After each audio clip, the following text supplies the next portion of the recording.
성탄 전일 우리에게 주신 하나님의 말씀은 이사야 9장 1절부터 7절입니다. 구약 978조 이사야 9장 1절부터 7절입니다.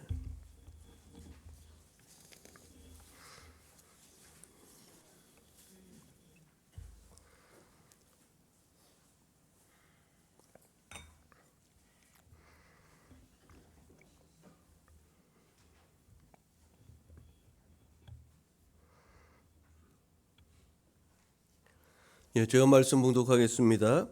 전에 고통받던 자들에게는 흑암이 없으리로다. 옛적에는 여호와께서 스불론 땅과 납달리 땅이 멸시를 당하게 하셨더니 후에는 해변길과 요단 저쪽 이방의 갈릴리를 영화롭게 하셨느니라. 흑암에 행하던 백성이 큰 빛을 보고 사망의 그늘진 땅에 거주하던 자에게 빛이 도다. 주께서 이 나라를 창송하게 하시며 그 즐거움을 더하게 하셨으므로 추수하는 즐거움과 탈취물을 나눌 때의 즐거움같이 그들이 주 앞에서 즐거워하오니 이는 그들이 무겁게 맨 멍에와 그들의 어깨의 채찍과 그 압제자의 막대기를 주께서 꺾으시되 미디안의 날과 같이 하셨음이니이다. 어지러이 싸우는 군인들의 신과 피 묻은 겉옷이 불에 섭같이 살라지리니 이는 한 아기가 우리에게 낳고 한 아들을 우리에게 주신 바 되었는데 그의 어깨에는 정사를 메었고 그의 이름은 기묘자라 모사라 전능하신 하나님이라 영존하시는 아버지라 평강의 왕이라 할 것임이라. 그 정사와 평강이 더함이 무궁하며 또 다윗의 왕자와 그의 나라에 군림하여 그 나라를 굳게 세우고 지금 이후로 영원히 정의와 공의로 그것을 보존하실 것이라. 만군의 여호와의 열심히 이를 이루시리라. 아멘. 오늘 우리가 읽은 이사야 9장 1절부터 7절 말씀 중심으로 한 아기가 우리에게 낳고라는 제목으로 말씀을 나누겠습니다. 우리의 구세주가 되시는 예수님의 탄생과 또 다시 오실 주님을 기다리는 대림절 마지막 주일입니다. 우리 강단에 이제 촛불이 4개를 이제 밝혔는데 그만큼 이제 빛으로 오실 예수님이 우리의 가까이 왔다. 그것을 이제 상징하는 겁니다. 우리 내일 성탄절을 맞이하고 빛 되시고 생명 되신 예수님이 우리 가운데 초림의 주님이 오셨을 뿐만이 아니라 우리는 다시 오실 재림의 주님을 맞이할 준비하며 또 이 시대를 살아가야 하겠습니다. 우리가 지난 한 주간 우리가 얼마나 많이 추웠습니다. 영하 14도 막 15도 이렇게 내려가고 체감 온도는 20도를 육박하는 그런 이제 강추위가 계속됐는데 여러분 한 주간 이렇게 추위 속에서도 이렇게 건강 지켜주신 하나님께 감사하고 또 이렇게 함께 예배드리게 됨을 주님께 감사드릴 수밖에 없습니다. 여러분 한 주간 추위 속에서 잘 보내신 것을 축하드리고 우리 옆에 분들과 좌우 앞뒤 좌우에 계신 분들과 우리 평화 인사를 나누겠습니다. 주님의 은혜와 평강이 함께하길 빕니다. 이렇게 인사 나누겠어요. 네, 주님의 은혜와 평강이 함께하길 빕니다. 은혜와 평강, 이것이 얼마나 좋은 건지 모릅니다. 예수님의 오심을 기다리는 대림절, 또 다시 오실 주님 맞이하는 그런 대림절 마지막 주일을 맞이해서 오늘 이사야 9장 본문의 말씀을 통해서 은혜를 나누고자 합니다. 오늘 우리가 읽은 본문은 이제 7절로 되어 있는데 그것을 개략적으로 이제 개요를 잠깐 말씀드리면 1절부터 2절은 흑암에 처해 있는 자들에게 이제 광명의 빛이 임하게 될 것이라는 그런 말씀이죠. 이어지는 이제 3절부터 5절까지는 전쟁과 압제의 상황이 이제 종식되고 기쁨이 임하게 될 것이라는 그런 예언의 말씀입니다. 이어지는 마지막 6절 7절은 이 모든 빛과 기쁨을 가져올 메시아의 탄생과 통치에 대한 그런 이제 예언의 말씀이라고 할 수가 있습니다. 오늘 우리가 읽은 본문의 말씀의 배경은 북이스라엘과 아람 연합 군대가 남유다를 침략한 것을 이제 배경으로 하고 있습니다. 하나님께서는 이사야 선지자를 통해서 당면한 어려움을 해결할 수 있는 길은 하나님을 의지하는 데 있음을 말씀하였지만 정작 남유다 백성들은 하나님을 의지하기보다는 당시의 강대국이었던 아수르를 의지하려고 그렇게 하였습니다. 지정학적으로 이제 아수르가 세계 강대국이었기 때문에 그 연합군대를 이 남유다가 자신의 힘으로 대적하기가 어려웠던 거죠. 그래서 이제 아수르를 의지하려고 하였던 거죠. 하나님은 하나님을 의지하라는 겁니다. 하나님을 신뢰하라는 겁니다. 그것을 이사야 선지자를 통해서 계속 말씀을 주셨음에도 불구하고 남유다는 어떻게든지 하나님보다 눈에 보이는 그 아수르 군대를 그렇게 의지하고자 하였던 거죠. 하나님은 하나님을 의지하지 않고 아수르를 의지하는 유다를 향하여 흑암의 고통을 당하는 심판에 대한 경고와 함께 끝내는 다윗의 후손 가운데서 한 의로운 왕이신 메시아가 태어나 그의 의로운 통치를 통해서 다시는 전쟁과 흑암이 없는 빛과 기쁨의 나라를 이제 세우게 될 것임을 밝힘으로써 이제 당신의 언약이 이제 구체적으로 성취될 것을 이제 오늘 우리 가운데 말씀하신 겁니다. 우리가 이제 2023년을 올 한 해를 달려왔어요. 이제 올 한 해가 한 열흘 정도 남았죠. 열흘도 채 안 남았군요. 이제 얼마 남지 않았는데요. 올 한 해를 돌아보면 우리 세계 곳곳에 자연재해라든가 또 지진 또 뭐 이스라엘과 하마스의 전쟁뿐만 아니라 러시아 우크라이나의 전쟁이 여전히 계속되고 있지 않습니까? 전 세계가 이런 어둠 속에서 한 해를 달려왔어요. 뭐 다른 나라 뭐 예를 들지 않더라도 우리나라도 마찬가지죠. 우리나라도 올 한 해 동안 경제적으로 무척 어려운 그런 상황을 계속해서 보내고 있습니다. 또 여러 가지 사건 사고는 말할 것도 없고 우리 사회에 그런 여러 가지 갈등과 어려움이 상존해 있는 것이 우리의 현실입니다.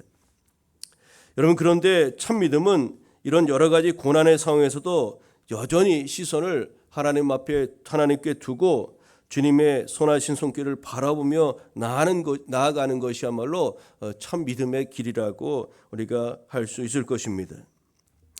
여러분, 우리를 힘들게 하는 일들이 얼마나 많이 있습니까? 우리를 힘들게 하고 때로는 그것이 우리 삶의 뿌리까지 흔들어대는 일들이 우리 앞에 닥치게 될 때 여러분 그런 고난의 상황에서 오늘 이사야 선지자를 통해서 말씀하신 것처럼 우리는 하나님을 찾고 그분께 뜻을 구하고 그분께 시선을 두어야 하겠습니다. 우리는 건강의 문제, 또 경제적인 문제, 여러 가지 관계적인 문제, 또 예기치 못한 어려움의 문제, 그런 다양한 문제들이 우리 앞에 고난으로 찾아올 때가 있습니다. 그런 고난의 문제는 오늘 본문의 그 말씀 당시의 시대나 오늘 우리가 살고 있는 이 시대에 다를 바가 없이 모든 사람에게 다 고난과 시련, 역경은 찾아오는 거죠. 오늘 본문 속의 남유다의 전쟁과 이 흑암의 상황은 마치 오늘 우리 삶의 현장을 보여주는 것과 같습니다. 오늘 본문에서 흑암과 전쟁과 압제의 종식을 위해서 다윗의 후손 중에서 한 아이가 태어날 것을 말씀하고 있습니다. 사실 완벽한 흑암의 퇴치와 전쟁과 압제의 종식, 또 기쁨은 인간의 힘으로는 불가능하며 메시아를 통해서 가능하기에 하나님께서 메시아를 하나님께서 이제 보내실 것을 약속하신 것이죠. 오늘 본문에서 흑암에 처한 자들에게 빛과 기쁨을 가져다 줄 메시아로 예언하고 있는 한 아기 또는 한 아들은 혈통적으로 다윗의 자손으로 나실 만왕의 왕 되신 예수 그리스도를 가리키는 말입니다. 한 아이가 태어나겠다, 한 아들이 태어나겠다, 이렇게 말씀하고 있는데 그것은 바로 만왕의 왕 되신 인류의 구세주가 되시는 예수께서 태어나실 것을 예언하고 있는 말씀입니다. 오늘 성탄절 이제 바로 앞에 두고 있는 오늘 한 아기 되신 예수님 메시아가 우리 가운데 태어나게 될 것을 약속하신 말씀이 오늘 본문의 말씀인 거죠. 이 말씀은 이미 2000년 전에 예수님이 이 땅에 오심으로 성취되었고 또 지금도 우리는 그 예수 그리스도의 은혜 아래서의 그런 삶을 살아가고 있는 것이죠.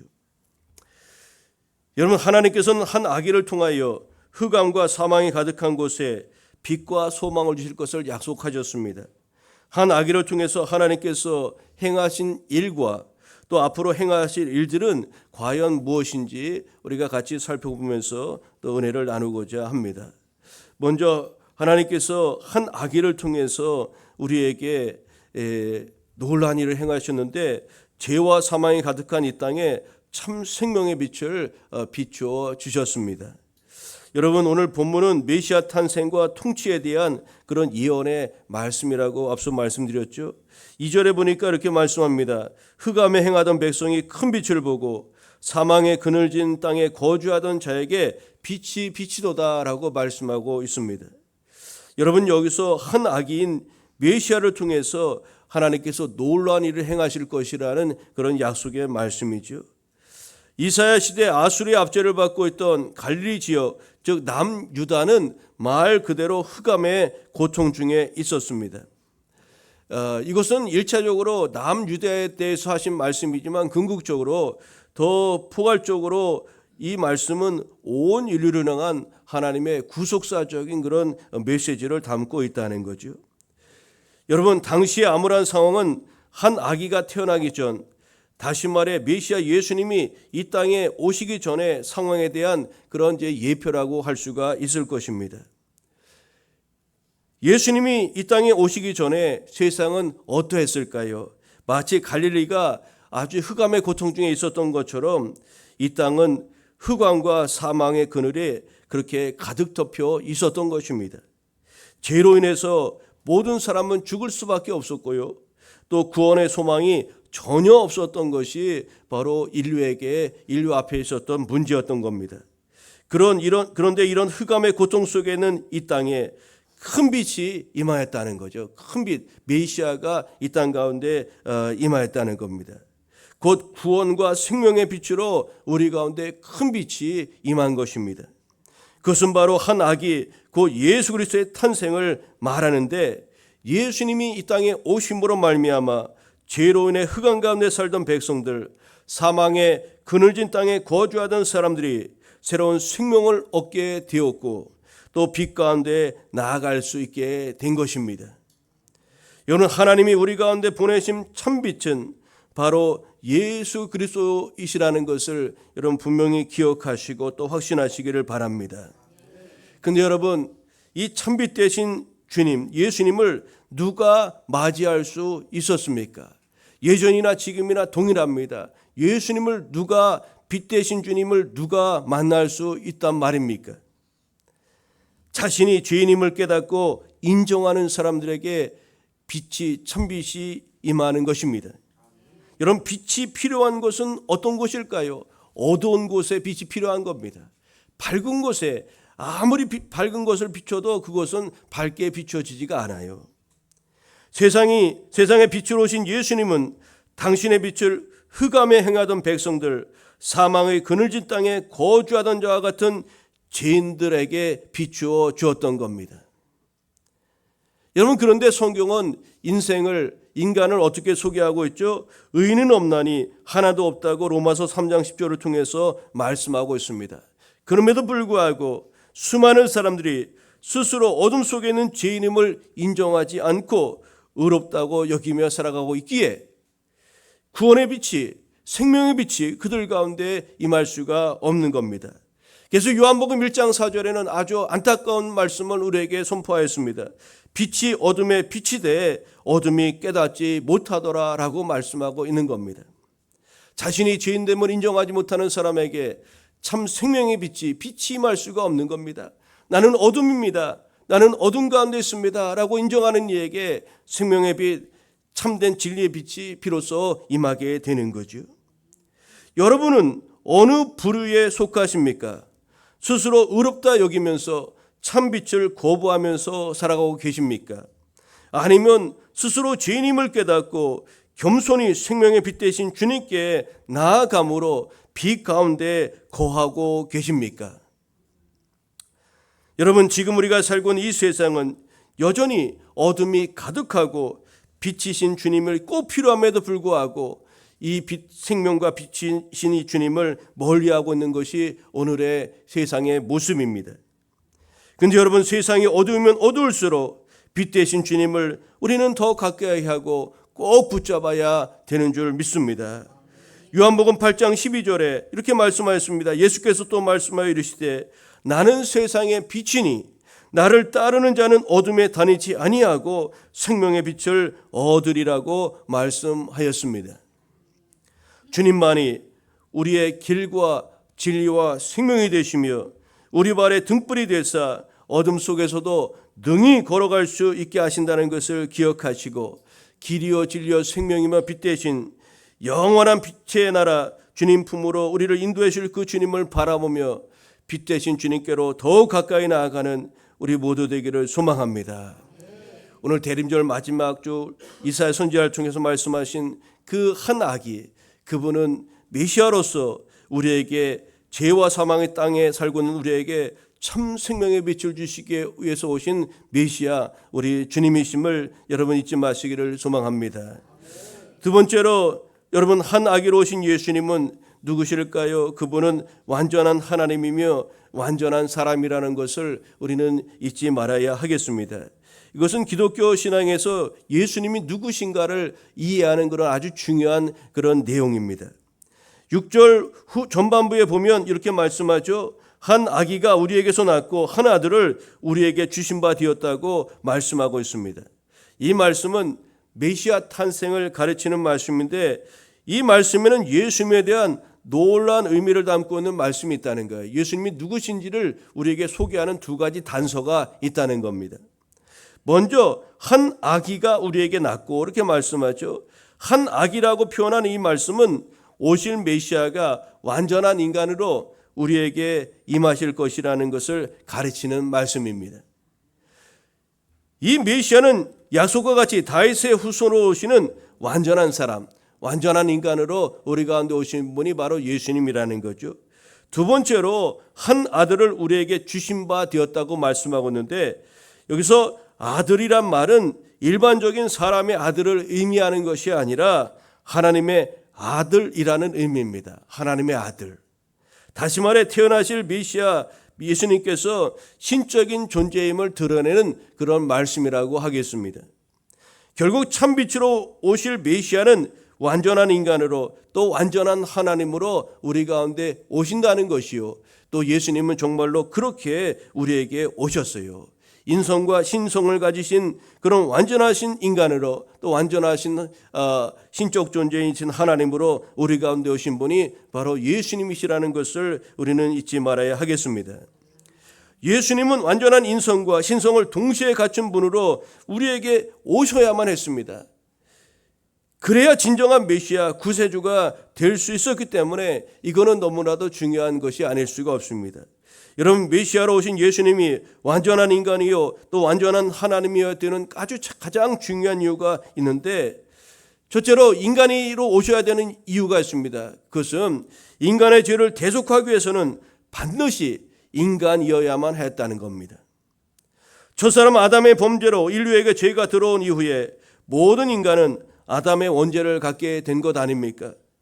인간을 죄로부터 구원하려면 죄의 형벌을 대신 져야 될 자가 필요한데 반드시 죄인인 인간과 똑같은 성정을 가진 그런 사람이어야만 했던 겁니다. 그래야 저와 여러분처럼 인간의 죄를 대신 받을 수 있기 때문에 그런 것 아닙니까? 그래서 예수님은 완전한 인간으로 우리 가운데 오셔야만 하였던 거죠. 또 예수님께서 또 완전하신 하나님으로 우리 가운데 오신 이유가 무엇일까요? 두 번째로 그 이유가 무엇이냐면 속죄 제물이 되려면 흠 없는 것으로 속죄 제물을 드려야만 했는데 여러분 죄인들을 대신해서 형벌을 받으려면 죄가 없는 자가 그 대신 죄를 받아야 되는 것 아닙니까? 죄인이 죄인을 대신할 수는 없는 것 아니겠습니까? 스스로 자신의 죄를 안고 있는 자가 다른 사람의 죄를 대신 감당할 수가 없기 때문에 그렇습니다. 문제는 이 세상에 의인은 없나니 하나도 없다 말씀하시면서 죄 없는 사람이 한 사람도 아무도 없다는 것이 안타까운 현실이죠. 그래서 하나님께서 이 문제를 해결하시기 위해서 죄가 없는 그런 분을 우리 가운데 보내주셔야만 했는데 그래서 바로 하나님의 아들로 예수님을 우리 가운데 이렇게 보내주신 것입니다. 죄가 없는 인간으로 죄인의 죄악을 감당하기 위해서는 하나님 스스로가 인간이 되시는 그런 방법밖에 없었던 겁니다. 이를 위해서 한 아들을 우리 가운데 보내셨으니 그분이 바로 예수 그리스도, 우리 내일 성탄절에 아기 예수님으로 태어나실 바로 그분인 것입니다. 그분은 바로 우리에게 완전하신 하나님으로 오신 그런 예수님 하나님이십니다. 빌립보서 2장 6절에 보면은 예수님을 어떻게 소개하고 있는지 이렇게 소개하고 있어요. 예수님과 하나님과 어떤 관계인지를 빌립보서 2장은 자세하게 소개하고 있는데요. 빌립보서 2장 6절 이하에 이런 말씀이 있습니다. 그는 근본 하나님의 본체시나, 여기서 그는 예수님을 말하죠. 예수님은 근본적으로 하나님의 본체, 하나님과 같은 분이시지만 하나님과 동등됨을 취할 것으로 여기지 아니하시고 오히려 자기를 비워 종의 형체를 가지사 사람들과 같이 되셨고 사람의 모양으로 나타나사 자기를 낮추시고 죽기까지 복종하셨으니 그 십자가의 죽으심이니라고 말씀하였습니다. 여러분, 예수님은 완전하신 하나님, 모든 것을 창조하실 때부터 하나님과 함께 하셨던 성부, 성자, 성령 삼위일체 하나님의 한 위격으로서 그분은 하나님과 영원전부터 함께 계셨던 하나님이셨던 겁니다. 기독교 2000년 역사 속에서 예수님의 인성이나 신성의 한쪽을 부인하거나 또 한쪽만을 강조하는 그런 수많은 이단들이 기독교 2000년 역사 속에 얼마나 많이 등장하고 또 사라지기도 했는지 모릅니다. 예수님은 완전한 인간은 동시에 완전한 하나님으로 우리 가운데 오신 메시아이십니다. 우리가 이것을 믿지 못하거나 이것을 부인한다면 예수님의 구속사역을 완전히 부인하는 그런 폭이 된다는 것을 잊지 말아야 되겠죠. 한 아기로 오신 예수님, 성탄으로 우리 가운데 오신 예수님은 완전한 인간으로 또 완전한 하나님으로 우리 가운데 오셨다는 것을 우리는 분명히 잊지 말아야 하겠습니다. 여러분, 그렇다면 이 한 아기를 통해서, 예수님을 통해서 우리에게 무엇을 주시기 위해서 예수께서 우리 가운데 오셨을까요? 우리에게 여러 가지를 주시기 위해서 오셨지만 우리에게 제일 1차적인 것은 죄로부터 구원함을 주시기 위한 것 아닙니까? 그것을 이제 다른 이렇게 어떤 의미로 표현하면 우리에게 평강을 주시기 위해 오셨다는 겁니다. 평강을 주시기 위해서. 한 아기를 통해서 우리에게 참 평강을 주시기 위해서 예수께서 오셨어요. 오늘 본문 6절을 보면 한 아기로 오실 예수님은 뭐라고 불렀냐면은 평강의 왕이라, 평강의 왕으로 그렇게 불리게 될 것이라고 오늘 소개하고 있죠. 예수님은 우리에게 평강을 주시기에 오신 그런 하나님이신 것입니다. 그래서 천사들은 베들레헴 말구에서 태어난 예수님을 향해서 이렇게 찬송하지 않았습니까? 지극히 높은 곳에서는 하나님께 영광이요 땅에서는 하나님이 기뻐하신 사람들 중에 평화로다 하니라 라고 외쳤던 겁니다. 예수님은 십자가를 지시기 전에 제자들에게 자신의 정체를 소개한 적이 있습니다. 이때 뭐라고 말씀하셨냐면 평안을 너희에게 끼치노니 곧 나의 평안을 너희에게 주노라. 내가 너희에게 주는 것은 세상이 주는 것과 같지 아니하니라. 너희는 마음에 근심하지도 말고 두려워하지도 말라고 요한복음 14장 27절을 통해서 말씀하셨어요. 나는 너희에게 평안을 주노라, 나의 평안을 주노라 이렇게 말씀하셨어요. 그러면서 주님이 주시는 평안은 세상이 주는 평안과 다르다고 분명히 말씀하셨습니다. 근데 여러분, 성경을 보면 우리가 잘 이해하지 못하는 약간 의아한 그런 부분들이 발견할 수가 있지 않습니까?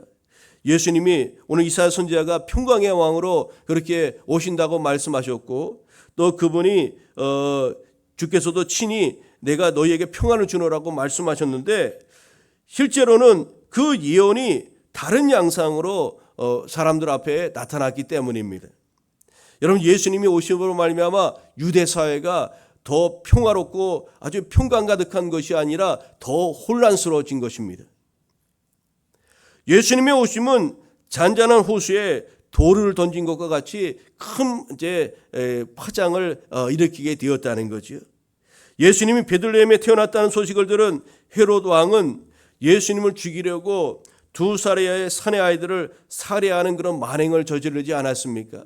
아주 곳곳에서 아이가 죽음으로 말미암아 아주 울음소리가 나라의 아주 전역에 그렇게 아주 절규가 퍼진 것 아닙니까?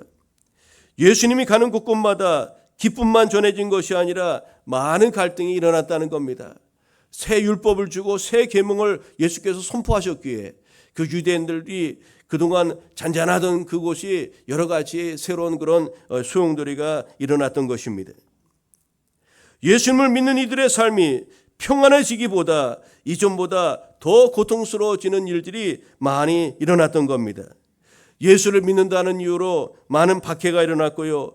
유대 사회에서 퇴출되는 사회적 경제적인 그런 피해가 유대교에서 기독교로 개종한 이들에게 그런 이제 어려움들이 찾아왔던 거죠. 여러분, 이런 면에서 본다면 예수님이 과연 오늘 이사야 선지자가 예언한 것처럼 평강의 왕으로 오신 것이 확실한가, 여기에 대한 의문이 우리에게 사실 적잖이 생기는 것이 사실입니다. 그런데 여러분, 우리가 생각하는 그런 평강이라는 이 개념은 대부분 육신적인 그런 개념이 대부분입니다. 우리가 생각하는 평강은 육신적인 것이라는 겁니다. 소파에 앉아서 가만히 있는 것이 우리가 평강이라고 생각하고 평화라고 생각하는 거죠. 우리 육신적인 평강, 육신적인 평화, 우리가 생각하는 것은 그 차원에 머무는 경우가 많습니다. 그런데 여러분, 예수님이 우리에게 오셔서 주신 평강은, 내가 주는 것은 세상이 주는 것과 같지 아니다, 다르다고 분명히 말씀하지 않았습니까? 왜 다르다는 말씀을 하신 것일까요? 예수님이 우리에게 주신 그런 평강, 주께서 평강의 왕으로 오신다고 하신 예언의 말씀, 또 주님이 우리에게 주신다는 그 평강은 도대체 어떤 평강이기에 세상이 주는 것과 다르다는 것일까요? 우리 주님이 주시는 평강은 우리 육신적인 것이라기보다 우리 영혼과 우리 심령에 임하는 그런 평강이라고 할 수가 있는 거죠. 죄에 매였던 우리를 죄와 사망의 법에서 자유케 하시는 이런 진정한 영적인 평안, 이것은 누구도 줄 수 없는 그런 평안 아닙니까? 이 죄의 문제를 누가 해결하여 우리에게 참 평안과 평화를 줄 수가 있단 말입니까? 죄 아래 매여 고통 중에 살며 죽음과 그 이후에 하나님의 심판으로 인하여 두려운 마음을 떨쳐버릴 수 없던 인간들을 죄에서 해방시키고 하나님의 심판이 아닌 상급을 바라보며 죽음 앞에서도 담대할 수 있는 진짜 평강의 은혜를 예수께서 우리 가운데 오심으로 허락해 주셨다는 겁니다. 여러분, 이것은 정말 세상이 줄 수 없고 오직 메시아 우리 주 예수께서만 우리에게 주실 수 있는 유일한 평강이 아니고 무엇이겠습니까? 이런 평강을 누릴 수 있도록 은혜 베풀어 주신 주님께 감사와 찬양을 드려야 될 줄로 믿습니다. 성탄절에 우리 예수님이 오신 것은 구세주로 오신 겁니다. 우리를 죄에서 구원할 자로 오신 분, 바로 세상이 주지 못하는 그런 진짜 평강을 주시기 위해서 평강의 왕으로 예수께서 저와 여러분을 위해서 오셨다는 것을 잊지 마시기를 바랍니다. 죄와 사망으로부터 자유와 해방을 주시고 우리 눈에서 눈물을 씻기사 기쁨의 찬송을 부르게 하신 주님만을 우리가 진정 사랑해야 될 줄로 믿습니다. 그리고 세상에 줄 수 없는 평강을 누릴 수 있게 된 것은 전적으로 우리 주 예수님의 십자가 희생으로 말미암아 된 것임을 기억하며 우리가 하나님 앞에 더욱 감사하며 찬양하는 이 성탄절 되어야 될 줄로 믿습니다. 이제 말씀의 결론을 맺고자 합니다. 메시아이신 예수님이 우리에게 한 아기로 오셨어요. 한 아들로 오셨습니다. 오늘 말씀의 제목인 것처럼 한 아기가 우리에게 낳고 한 아기가 우리에게 낳습니다. 죄와 사망의 어둠을 몰아낼 참빛으로 예수님이 우리 가운데 오신 것입니다. 완전한 인간과 완전한 하나님으로 우리에게 그렇게 오셨습니다. 오늘 그 예수님은 이사야 선지자는 그의 이름에 대해서 몇 가지를 소개하고 있는데 기묘자요, 모사요, 또 전능하신 하나님이요, 영존하시는 아버지요, 평강의 왕이라고 예수님의 이름을 그렇게 붙였습니다. 기묘자가 무엇입니까? 경이롭고 비범한 분이라는 겁니다. 영어 성경에 보니까 원더풀로 이렇게 번역되어 있습니다. 우리 하나님은 경이롭고 비범하신 분으로 한 아기로 우리 예수님이 우리 가운데 오신 것입니다.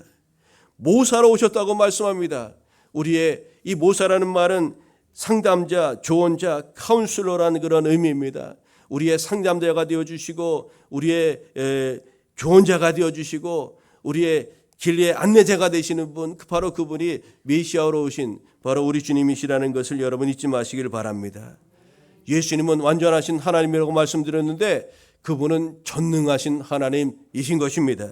그래서 예수 그리스도의 이름에 권세와 능력이 있는 것입니다. 그분은 영존하시는 아버지로 오늘 그렇게 이사야 선지자는 소개하고 있어요. 영존하시는 아버지, 영원히 존재하시는 분이라는 의미입니다. 영원히 존재하시는 분 예수 그리스도, 그분이 우리에게 한 아기로 오신 것이 성탄절인 것입니다. 그리고 여러분, 염려와 불화로 가득한 이 땅에 평강의 왕, 평화의 왕으로 주님께서 찾아오셨습니다. 이와 같은 메시아로 오신 예수 그리스도께 찬양과 영광과 존귀를 돌려야 될 줄로 믿습니다. 오실 메시아는 다윗에게 말씀하신 언약을 반드시 이루실 것이라고 오늘 본문 7절에 말씀하고 있습니다. 그러면서 7절 후반부에 만군의 여호와의 열심히 이를 이루시리라고 그렇게 말씀하고 있습니다. 여러분, 이 말씀이 무엇일까요? 하나님께서 절대적인 주권으로 당신 스스로가 하신 말씀을 반드시 성취할 것이라고 오늘 소개하는 그런 말씀이 바로 7절 후반절에 여호와의 열심이라는 그런 표현에 담겨 있는 의미입니다. 여러분, 여기서 열심이란 말은 질투라는 말로도 번역하고 있는데, 이것은 하나님께서 자기 백성이 하나님 이외에 어떤 것도 사랑하지 못하게 하는 그의 백성에 대한 독점적인 사랑을 나타내는 말입니다. 하나님이 우리를 질투하신다는 거예요. 너무나 사랑하셔서. 그래서 하나님 이외에 다른 것을 사랑하면 질투하실 정도로 독점적인 사랑을, 하나님이 이렇게 독점적인 사랑을 우리에게 보여주셨던 것처럼 하나님도 우리에게 그런 독점적인 사랑을 받기를 원하신다는 거예요. 여러분, 오늘 본문에 기록된 이 예언의 말씀은 만군의 하나님께서 자기 백성에 대한 독점적이고 열정적인 사랑에 의해서 이것이 이루어질 것이기 때문에 어떤 것도 이를 방해하거나 지연시키거나 꺾을 수 있는 것은 아무것도 없다는 하나님의 절대 주권 아래서 한 아기 메시아가 태어나게 될 것이라는 것을 분명히 오늘 소개하고 있는 것입니다. 고통의 날에 흑암의 빛을 비추시고 사망의 그늘 아래 있는 우리에게 지금도 생명의 빛으로 다가오시는 주님을 우리는 바라봐야 하겠습니다. 그분만이 우리의 메시아요 구세주 되심을 여러분 마음에 믿고 새기며 나아가야 될 줄로 믿습니다. 그분께 손 내밀어 붙잡고 일어나 다시 삶의 자리로 돌아가 주의 백성으로서의 삶을 아름답게 가꾸며 살아가는 교회 여러분 되시기를 바랍니다. 그것이 빛으로 생명으로 우리에게 오신 주님이 원하시는 그런 기쁨의 삶이 될 것이기 때문입니다. 남은 2023년 남은 시간과 다가올 2024년 새해에도 주님의 사랑의 손길이 여러분과 함께하길 한 아기로 우리에게 오신 예수 그리스도의 이름으로 축복합니다.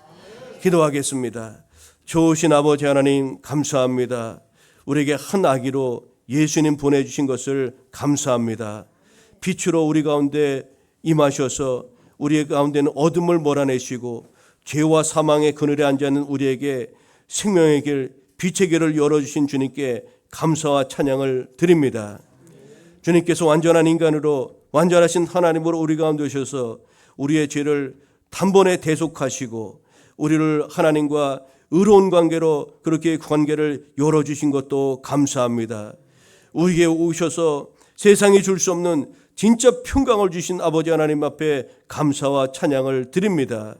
아버지, 우리는 육신적인 그런 평강을 생각하지만 하나님은 세상이 줄 수 없는 것, 죄와 사망의 그 지배 아래 있던 우리를 참으로 생명과 구원의 자리로 열어주신 진짜 평강 주신 주님을 우리가 다시 한번 맞이하게 하신 것을 감사드리며 우리가 그 은혜에 감격하며 살아가는 주의 거룩한 백성들 되게 하여 주옵소서. 오늘 한 아기를 통해서 큰일 행하신 우리 하나님을 찬양합니다. 주님 영광 받아 주옵소서. 지금도 우리와 함께 하신 하나님께 감사와 찬양을 드리오며 우리 주 예수님의 이름으로 기도하옵나이다. 아멘.